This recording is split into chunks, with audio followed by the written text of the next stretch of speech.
Bonjour et bonsoir en fonction de l'endroit où vous trouvez actuellement. Une fois de plus, c'est Zouloula. Aujourd'hui, nous allons encore parler d'un enseignement très percutant. Nous allons parler d'un personnage qui intrigue beaucoup de personnes. Bon, avant de nommer d'abord ce personnage, donc le nom par rapport, comme je vais nommer, Ève, dans les bibliothèques classiques. Ici, nous allons parler de la mort d'Ève. Est-ce que Ève, la femme d'Adam des bibliothèques classiques, est-elle morte? A-t-elle connu la mort elle, ou bien est-ce qu'elle était enlevée comme Enoch et Élie le Tishbite? Parce que nulle part dans les versions classiques actuelles on fait allusion à la mort d'Ève. Nulle part dans les Écritures. Je lance le défi à quiconque pourra me démontrer dans les Bibles classiques où est-ce qu'on a montré que Ève, la femme d'Adam, selon les versions classiques, elle est morte. Donc ici, avant de parler d'Ève, comment elle est morte, si elle est morte ou pas, nous allons d'abord parler de la femme, c'est-à-dire quelle est euh, la toute première femme dans l'histoire de la création dans l'humanité. Parce que quand vous parcourez les civilisations, on va peut-être aller dans la mythologie grecque. Dans la mythologie grecque, on vous dit que la toute première femme, c'était Pandore. Donc, c'est qu'on avait confié la boîte, une boîte ensuite, maintenant, c'est devenu la boîte à Pandore. Donc, Pandore avait été fait à partir d'Agile. Ça, c'est dans la mythologie grecque. Et dans la mythologie juive, vous voyez, on vous parle d'une première femme de l'humanité connue sous le nom de Lilith. Et Lilith qui était soi-disant la toute première femme d'Adam, et elle s'est pas soumise à Adam. Donc, pendant l'acte sexuel, elle s'est mise au-dessus d'Adam, elle était sur Ardent, et cela n'a pas plu à Dieu, à Yahvé, à Elohim. Donc, les anges sont venus dire à Ève, non, plutôt pas à Ève, à Lilith, que pendant les rapports sexuels, bon, selon quelques récits, selon certains récits passés, il y a plusieurs par rapport à ça. Donc, pendant l'acte sexuel, c'est l'homme qui doit être en haut, mais Lilith n'a pas voulu, elle a résisté. Elle a dit, elle aussi a été formée d'Agile comme Adam. Donc, Adam, c'est son égal. Pourquoi elle doit se soumettre? Et pour cela, on l'a bannie. Et quand on l'a bannie, elle est devenue une démone après, quand elle a fait l'alliance avec Satan. Donc, avec Satan. Et ensuite, on a créé Ève, selon le récit juif. Donc, on a créé Ève et Lilith a vu cela, a été jaloux d'Ève. Pour cela, elle a fait une complicité avec Satan. Avec Satan. C'est pour ça que quand vous lisez dans les versions actuelles classiques, on vous dit, quand Adam voit Ève la première fois, il dit, voici cette fois, celle qui est chair de ma chair et os de mes os. Donc, ça suppose, selon les dits de certains, que Adam voulait dire ici qu'il y avait une femme avant Ève qui n'était pas chair de sa chair et os de ses os.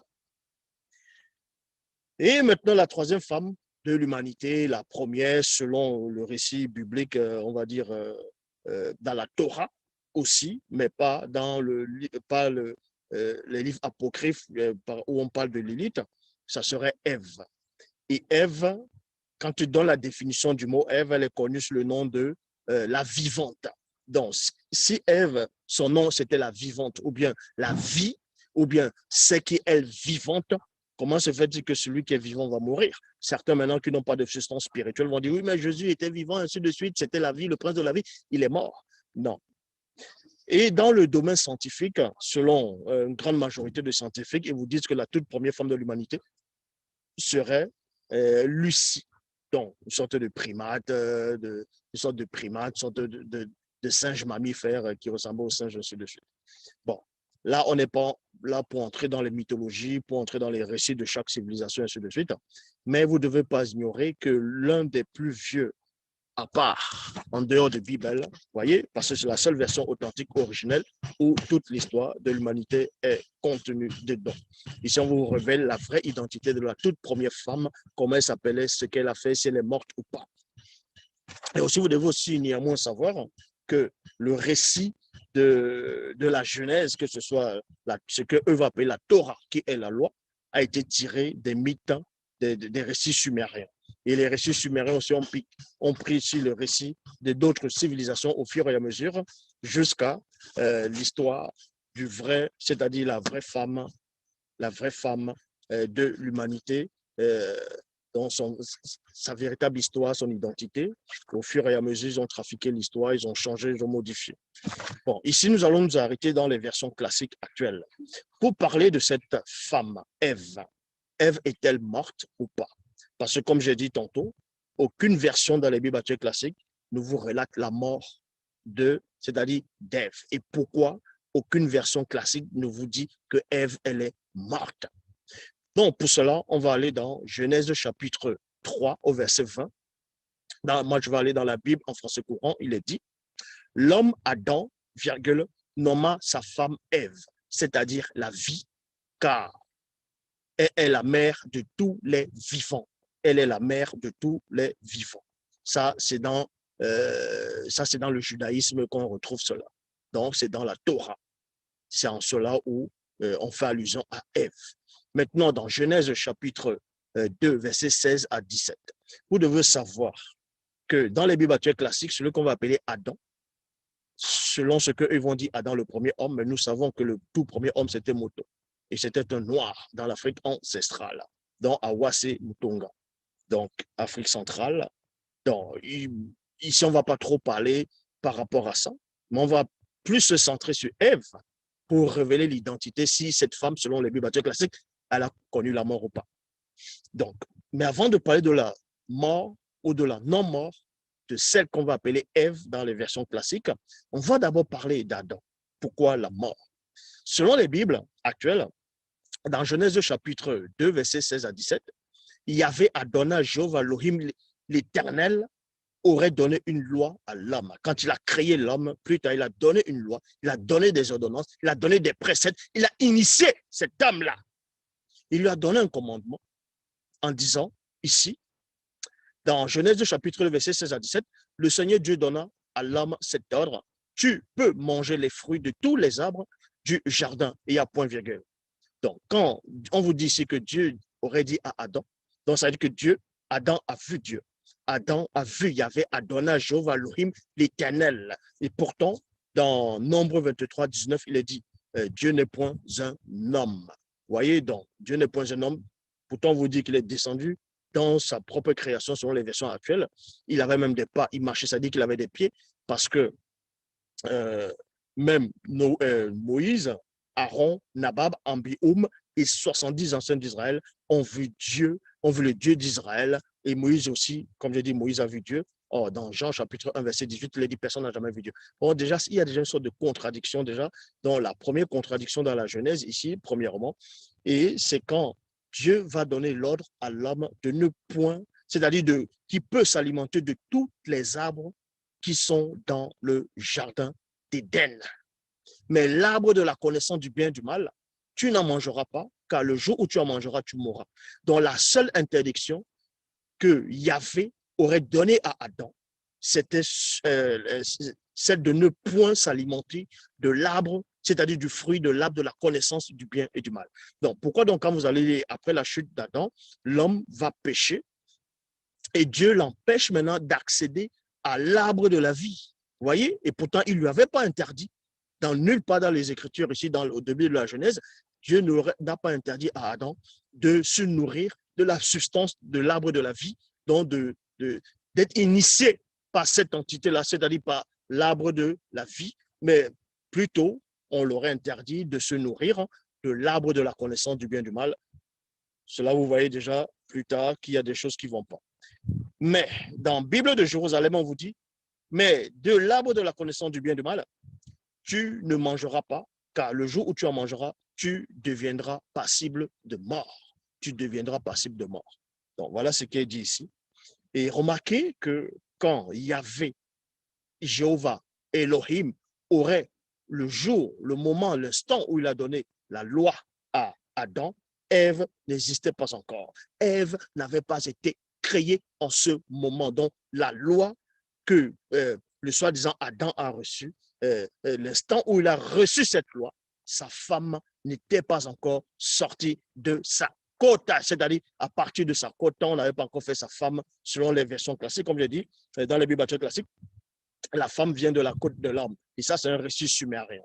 Donc ici, la femme plutôt va venir dans Genèse chapitre 2, au verset 18, il est dit ici, Yahvé Dieu dit, il n'est pas bon que l'homme soit seul, c'est-à-dire je vais lui faire une aide semblable à lui. Donc, c'est dans Genèse chapitre 2, au verset 18, que Yahvé, Jéhovah Elohim l'Éternel, va manifester le désir d'extirper une femme à partir de la côte de l'âme d'Adam, selon les versions classiques. Ce qui voudrait dire que dans Genèse chapitre 2, verset 16 à 17, Ève n'était pas là. Elle n'avait pas reçu l'interdiction de ne point s'alimenter de l'arbre du fruit, de l'arbre de la connaissance du bien et du mal. Ça, c'est déjà la première indice ici. Là. Et dans Genèse chapitre 3, verset 1, dans Genèse 3, 1, on vous apprend plus tard que, or, le serpent était le plus rusé de tous les animaux des champs, dans d'autres versions, des animaux sauvages, dans d'autres versions aussi, que le Seigneur Dieu avait formé sur la terre. Et il dit à la femme, pourquoi Dieu vous a-t-il commandé de ne pas, vous a-t-il recommandé de ne manger du fruit d'aucun des arbres du paradis? Point d'interrogation. Donc, Satan ici, c'est-à-dire le serpent, va venir parler à Ève pour lui dire, est-ce que dans d'autres versions, est-ce que Dieu vous a-t-il réellement dit de ne point vous alimenter des arbres du jardin ou bien des fruits en fonction des traductions? Déjà, Satan ici, déjà, il est malin. Donc, le serpent là est malin. Le serpent, il sait que, selon les versions, il sait que Dieu aurait donné le commandement, à Adam et que Ève n'était pas encore là. Ève n'avait pas été créée. Mais néanmoins, il fait dans ses propos, dans la parole, dans la conversation qu'il avait Ève ici, il introduit Ève dans le commandement que Dieu aurait donné à Adam. Vous voyez? Et c'est pour ça que beaucoup de gens, dans les versions classiques, par rapport à Ève, ils vont dire que là, c'était le péché originel, que le péché originel serait le sexe, que Satan, le serpent plutôt, aurait eu des rapports sexuels avec Ève. Parce que dans les épîtres de Jean, dans ce qu'eux vont appeler le Nouveau Testament, Jean aurait dit ne pas être comme Caïn, car Caïn fut du malin.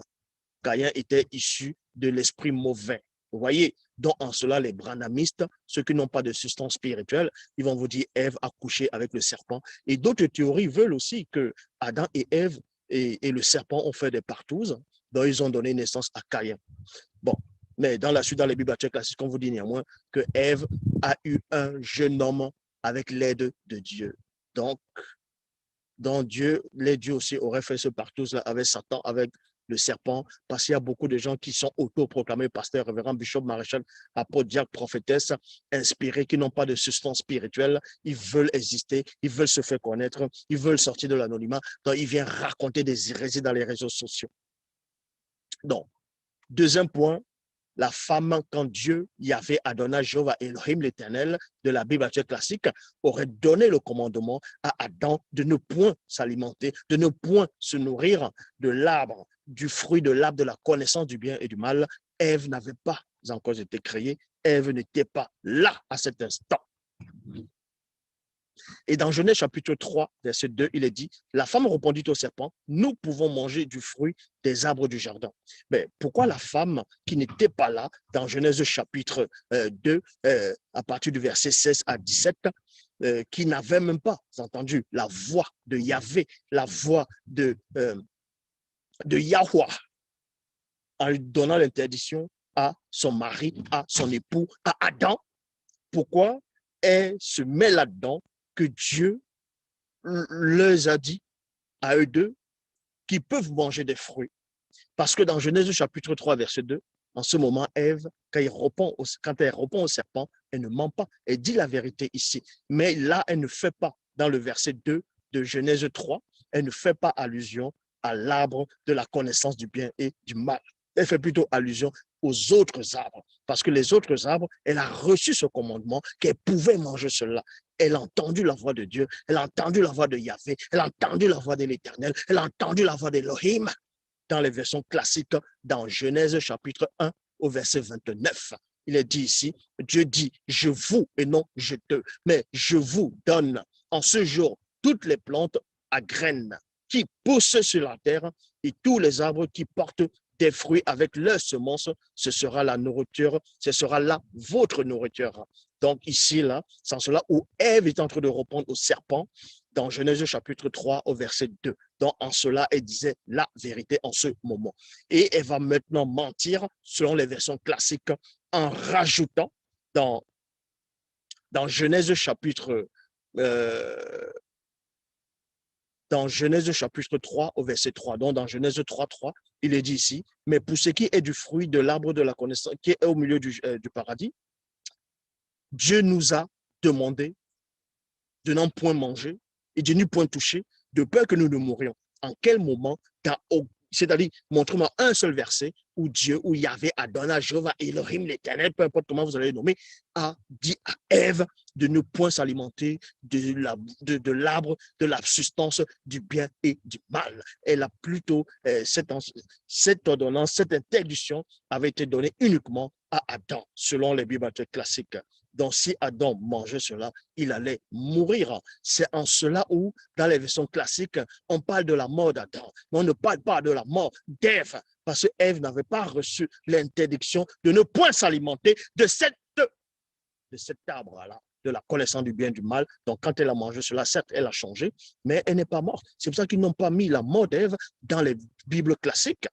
Est-ce que vous comprenez? Donc là, c'est pour ça qu'ils sont entrés dans une sorte de confusion. Parce que dans Genèse chapitre 3, verset 11, il est dit, Dieu dit à Adam, parce que Dieu, maintenant, il va désapprouver Ève. Il va désapprouver Ève comment?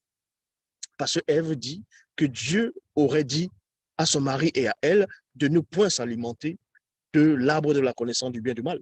Mais maintenant, ce soi-disant Dieu va parler à Adam et Ève était à côté. Et Dieu va dire à Adam, lors de la chute, dans Genèse 3, 11, Dieu dit, qui t'a appris que tu es nu? Aurais-tu mangé du fruit de l'arbre dont je t'avais? Ça, c'est le singulier et non le pluriel. Parce que si ce Dieu, Yahvé, Adonai, Jéhovah, Elohim, l'Éternel, avait dit à Adam et à Ève de ne point s'alimenter, il aurait mis Adam et Ève directement là-dedans. Il aurait dit, pourquoi vous avez mangé le fruit dont je vous avais interdit? Mais il s'est adressé uniquement à l'homme ici, dans les versions classiques. Il dit, Dieu dit, qui t'a appris que tu es nu, aurais-tu mangé du fruit de l'arbre dont je t'avais défendu de manger? Mais quand vous voyez, qu'est-ce que Adam répond plus tard? Il dit, c'est la femme que tu as mis à côté de moi qui m'a donné, j'en ai mangé. Et on vous dit que Dieu dit à la femme, pourquoi as-tu fait cela? Mais il aurait pu dire à la femme, pourquoi as-tu fait cela? Et pourquoi tu as mangé le fruit dont je t'avais interdit aussi de manger quand tu étais auprès de ton mari, d'Adam? Vous voyez? Donc, nulle part dans les Écritures, Dieu a interdit à Ève de consommer le fruit de la connaissance du bien et du mal. C'est pour cela qu'ils n'ont pas Ève ne devait pas mourir pour cela, parce que, déjà dans les versions judaïques, Ève, c'était la vivante. Donc, elle ne devait pas mourir. Elle ne devait pas mourir. Donc, c'est là la confusion qu'ils ont pu avoir. Parce qu'ils ont tiré le récit authentique dans la Bible où la femme, la première femme, n'a pas connu la mort. Mais l'erreur qu'ils ont commise ici, c'est qu'ils ont introduit Adam, c'est-à-dire ils ont fait en sorte que Adam meure dans les versions et ça a tout chamboulé. C'est là où ils ont, c'est-à-dire un esprit de confusion. Ils n'ont pas compris le mystère de la révélation, ils n'ont pas compris le mystère même des Écritures. Donc, Genèse, dans 1 Corinthiens, maintenant, ceux qui vont dire qu'ils ont la révélation, qu'il faut comprendre les écrits, il y a même certains qui écrivent, ils vous disent que non, la Bible a été écrite pour les Juifs, que la Bible a été écrite pour les Juifs initiés et que ce sont des codes et qu'il n'y a qu'un Juif initié qui peut comprendre les codes de la Bible. Déjà, je me dis à ces gens de personnes qui ont ce raisonnement, allez d'abord vous asseoir et allez encore apprendre la religion juive. Est-ce que vous comprenez? Les Juifs, eux, ils s'arrêtent sur la Torah, dans la loi. Les Juifs ne connaissent pas Jésus. Les Juifs ne connaissent pas ce que vous appelez Nouveau Testament. Donc, on ne va pas dire que les Juifs croient à la Bible. La Bible, c'est quoi? Eux, c'est la loi, c'est la Torah. Donc, avant de venir écrire des choses, il faut d'abord vous renseigner, il faut comprendre à qui vous écrivez des choses. Donc, premièrement, comme je dis, certains qui n'ont pas de substance spirituelle vont vous dire, oui, mais Paul aurait dit que tous meurent à Adam. Donc, tous sont unis, tous ceux qui étaient unis à Adam meurent à Adam. C'est pour ça qu'on n'a même pas besoin de dire que Ève était morte, puisque Ève aussi, vu qu'elle est sortie d'Adam et qu'elle était unie à Adam, forcément, elle est morte dans Adam. Ça, c'est votre compréhension à vous. Parce que dans 1 Corinthiens, chapitre 15, verset 22, il est dit, tous les hommes meurent parce qu'ils sont liés à Adam. Mais si tous les hommes meurent parce qu'ils sont liés à Adam, pourquoi Enoch, ce qu'on va appeler Enoch, le deuxième Enoch, pas le premier Enoch? Parce que le premier Enoch, c'était le fils de Caïn. C'est écrit le fils de Caïn qui veut dire initié. Enoch qui veut dire initié. Donc, le deuxième Enoch a été enlevé. Mais il était uni à Adam. Il était lié à Adam. Il est sorti d'Adam, mais pas directement, mais il est sorti de la branche d'Adam. Ce qui veut dire que 1 Corinthiens chapitre 15, verset 22 est faux. 1 Corinthiens 15, 22 est faux. Tous les hommes meurent parce qu'ils sont liés à Adam. Tous les hommes ne meurent pas. Tous les hommes ne meurent pas. Dans les Bibles classiques, Enoch n'est pas mort, il a été enlevé. Élie le Tishbite n'est pas mort, il a été enlevé. Il n'y a que des Mongols, des attardés, des têtards qui vont venir dire ils sont tous morts, que Dieu leur a tués, parce qu'ils n'ont pas de substance spirituelle. Donc ici, dans Genèse, chapitre 5, au verset 5, on vous dit que Adam vécut 930 ans, puis il mourut. Donc Adam est mort à 930 ans. Et nulle part, on vous dit quel âge Ève avait, quel âge Ève elle est morte. Ève elle est morte à quel âge? On ne parle même pas de la mort de Caïn dans les versions classiques, mais on parle juste de la mort d'Adam ici et son fils dont Abel que Caïn aurait tué. Pourquoi on ne fait pas allusion à la mort d'Ève?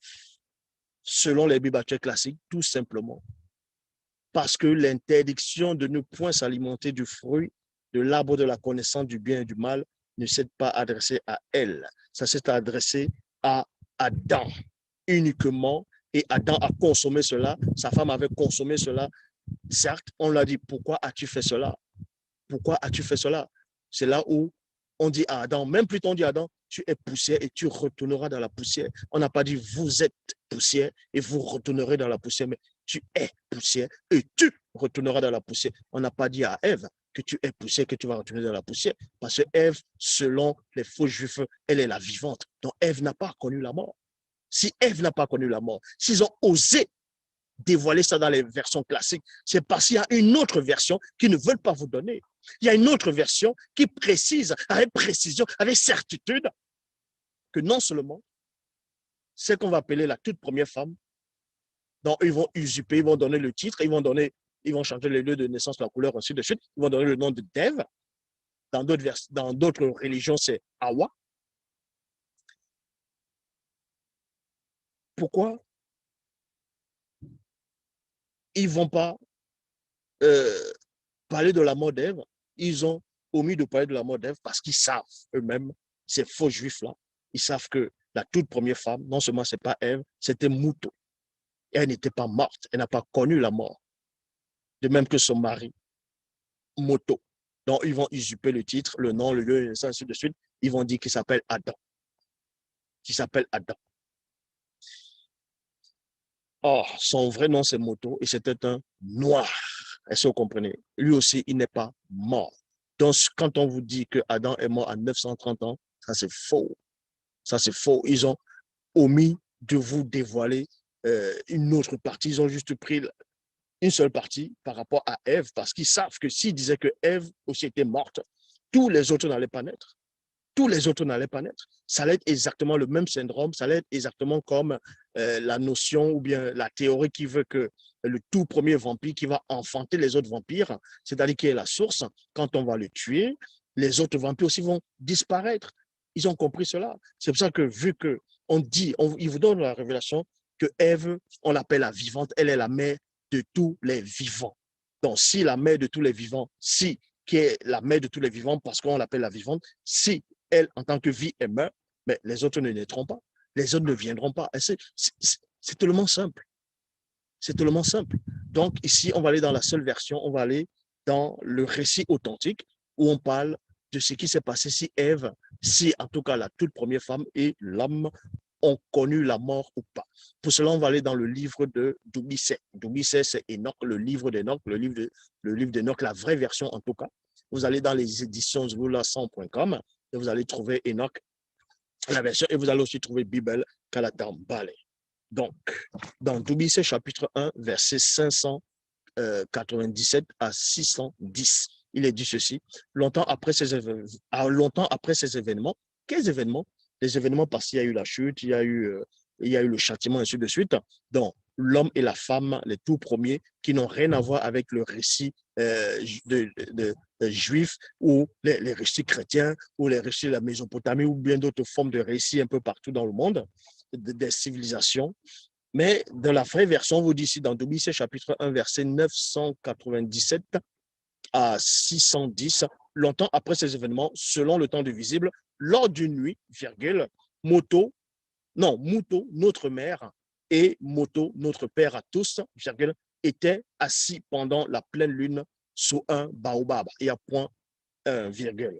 Donc, celui qu'on appelle Tobit est sorti de son corps. Il a vu le grand ordre des choses, c'est-à-dire il a vu des dimensions, il a vu plusieurs choses qui allaient se passer, plusieurs choses qui allaient se dérouler dans la suite des temps. On lui a montré les choses, beaucoup de choses que beaucoup d'initiés n'ont même pas pu voir. Et Dubuisset, plus tard, quand il rentre dans son corps, il va relater cela. Donc, il donne la révélation parce que lui-même, son nom, Dubuisset, qui veut dire initié, en même temps baptisé. Donc, on t'initie d'abord et ensuite on te baptise. Donc, il porte son nom. Donc, pour cela, il explique dans sa vision, dans son voyage hautement spirituel, qu'il aurait vu des choses, qu'il aurait vu le premier ancêtre, dans le tout premier homme de la création, c'était un noir, et la toute première femme, c'était une noire, c'était Mouto, il y avait aussi Moto. Et ensuite, ils étaient assis, et pendant la pleine lune sur un baobab. Donc, pendant la pleine lune, pourquoi la pleine lune? Pourquoi pas la chaleur du jour? Comme on vous dit dans Genèse chapitre 18, Abraham était assis sur les chaînes du Manré et c'était le moment le plus chaud, on va dire, de cette année, de l'époque, ou bien de la journée. Et il y a trois êtres qui sont venus. Bon, on ne va pas encore parler de ça. Pourquoi c'était la pleine lune? Qu'est-ce que symbolise la pleine lune dans les récits authentiques? La pleine lune, vous voyez souvent quand il y avait la pleine lune, il y avait des combats spirituels. Deux fois, la pleine lune, c'était l'ouverture et l'heure de passage. C'est pour cela que même quand vous voyez peut-être les films hollywoodiens ou bien d'autres films, quand on parle des licans, les licans, c'est les loups-garous. Quand on va parler des licans, les licarons, le démon loup, quand il possède quelqu'un, quand il y a la pleine lune, c'est là où il va se transformer. Donc, c'est-à-dire, il devient un démoniaque, un homme animal, et c'est-à-dire un homme animal, un véritable possédé, donc un homme qui veut manger de la chair, qui veut boire du sang. Et dans la mythologie grecque, l'origine des Lycans, selon la mythologie grecque, il y avait un roi dans la mythologie grecque qui s'appelait Lycan. Et ce roi était c'est-à-dire était un bon roi, un roi guerrier qui était fort. Et Zeus, selon la mythologie grecque, qui avait créé, selon les récits, l'homme à son image, les hommes à son image, Zeus avait créé les hommes à son image. C'est là vous voyez que un moment, ce roi Lycan a commencé à ne plus accueillir les gens dans l'hospitalité parce que selon les récits grecs, Zeus aimait beaucoup l'hospitalité, aimait les gens qui aimaient accueillir, qui aimaient faire les festins, qui aimaient les étrangers, c'est-à-dire qui aimaient accueillir les gens. Et Zeus aimait beaucoup ces gens de personnes, selon la mythologie grecque.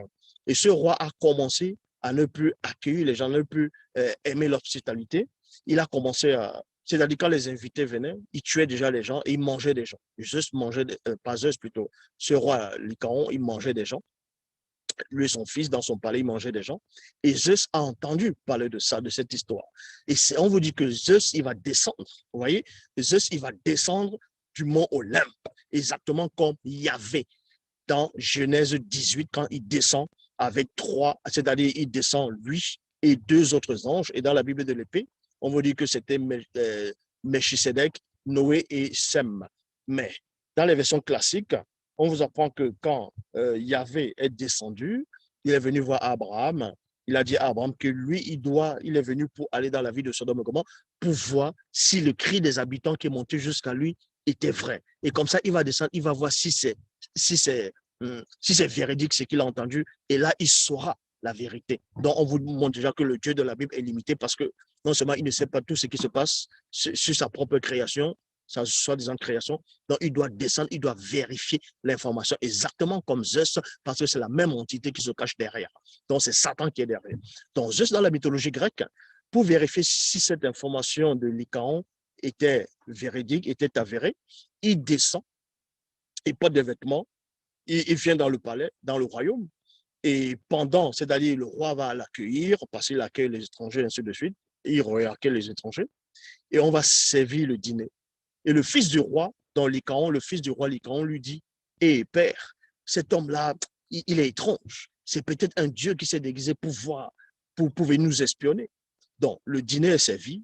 Allez, Zeus voit comment le roi est en train de manger la chair humaine, comment son fils est en train de... Bon, les gens qui étaient sur la table sont en train de manger, et Zeus, il voit ça, il est écœuré, il est énervé, en gros, Zeus, il est subjugué. Donc, il entre dans une colère, parce qu'il voit que les hommes, soi-disant qu'il a créés, se sont mis à manger, sont devenus cannibalistes, des anthropophages. Et Zeus s'énerve, et Zeus lance une malédiction sur Lycaon. Vous voyez, sur Lycaon, il lance une malédiction sur Lycaon. Il dit, dorénavant, vous allez chasser au milieu des hommes, vous allez manger que la chair au fur et à mesure, vous allez vous nourrir que de ça. C'est en cela où, pendant la pleine lune, le roi Lycaon et ses enfants, son fils, donc, quand la pleine lune sort, quand il regarde ça, la malédiction de Zeus se fait l'effet et il se transforme, il devient des loups-garous. C'est pour ça que quand il accouche des enfants, plutôt on les appelle les Lycans. Ouais, les Lycans, c'est les loups-garous. Donc voilà, par rapport, même eux, ils ont compris un tout petit peu par rapport à la notion de la pleine lune.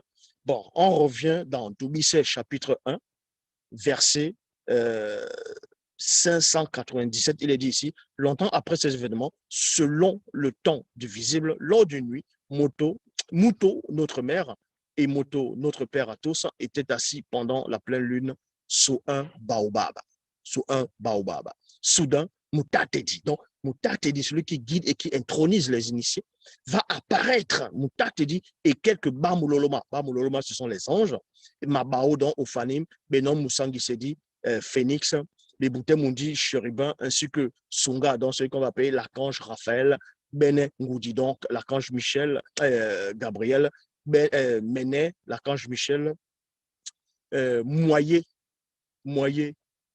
c'est l'archange Uriel, leur apparurent, et Moutatedi s'adressa à eux et dit, donc Moutatedi va s'adresser à Moto et à Mouto en disant, Moto et Mouto, hommes et femmes d'exception et courageux malgré la chute. Vous voici arrivés au point de la grande et mystérieuse traversée. Il y a point. Heureux êtes-vous à cet instant, car Mouto et toi avez plutôt obtenu le mystère de la grâce purificatrice. Il y a point. En cela, vous ne connaîtrez et ne passerez point par la mort. Donc, Moutate dit, dans Tobit chapitre 1, verset 600, s'adresse à Moto et à Mouto, qu'ils ne vont pas mourir. Ils ne mourront pas. Mais c'est ce que les faux juifs n'ont pas osé relater ici. Ils ont pris cette partie, ils ont fait tuer Adam, que Adam va mourir et Ève va rester vivante. Vous voyez? Mais ils ont trafiqué la Genèse, ils ont trafiqué la Torah, ils ont trafiqué l'histoire du peuple originel qui est contenu dans la Bible, la seule version. Et on vous apprend, dès que Moto et Mouto entendirent ces paroles, il fut transfiguré devant les êtres spirituels qui les étaient apparus. Leur visage se mit à resplendir aussitôt comme le soleil, les vêtements se transformèrent, puis devinrent éclatants, les yeux étaient comme des flammes ardentes de feu. Il fut ainsi purifié et dépouillé de la condition du visible. Ainsi, il fut aussi constitué d'énergie céleste et divine. D'énergie céleste et divine. Moto et Mouto devinrent alors des purs esprits et à la nature divine, c'est-à-dire vie avec un V majuscule, des entités du grand ordre des choses comme avant la chute. Donc, Moto redevient comme avant la chute. Ce que vous ne savez pas, c'est quoi? C'est que dans les Bibles classiques, on fait croire que Adam a été créé sur la terre, à partir de la terre, d'autres versions à partir de la poussière du sol, et que c'est tout. Et maintenant, le deuxième homme est spirituel. On va dire que c'est Jésus, celui qui n'a même pas existé, ce démon-là. Or, dans la vraie histoire, le premier homme qui est moto, qui était un noir, n'a pas connu seulement sa naissance dans le visible. C'était une entité à part entière qui a connu le mystère du déploiement, qui est venu dans le visible accomplir une mission. Donc, pour cela, dans le verset 605, il est dit, Moto et Muto devint alors des purs esprits et à la nature divine, c'est-à-dire vie, des entités du grand ordre de choses comme avant la chute. Moto retrouva ainsi sa nature, c'est-à-dire la nature divine qui était lui, donc avec un L majuscule, vie, V majuscule, avant sa manifestation dans le visible. Pourvu à nouveau de toute sa puissance divine, Moto put aussi, par la manifestation de la grâce de Tété, manifester Muto aussi dans la réalité connue. Donc, Moto ici, par la manifestation de la grâce de Tété, va aussi manifester Muto dans la réalité connue, c'est-à-dire dans le grand ordre des choses, à permettre que Muto soit intégré dans le grand ordre des choses, parce que Muto, c'est toujours une partie de lui-même. Et cela, vous comprenez le mystère. Ils sont aussi venus prendre ce récit. Ils ont écrit des livres apocryphes, dont un des livres apocryphes, le livre apocryphe de Pierre, celui qu'on va appeler Pierre, Dalik, donc Képha, Pétro, le soi-disant disciple de ce Jésus qui n'a pas existé. Dans le récit apocryphe de Pierre, Pierre dit là-dedans que la femme n'ira pas au paradis, que la femme va se transformer en homme pour accéder au paradis parce que les femmes ne doivent pas entrer dans le paradis.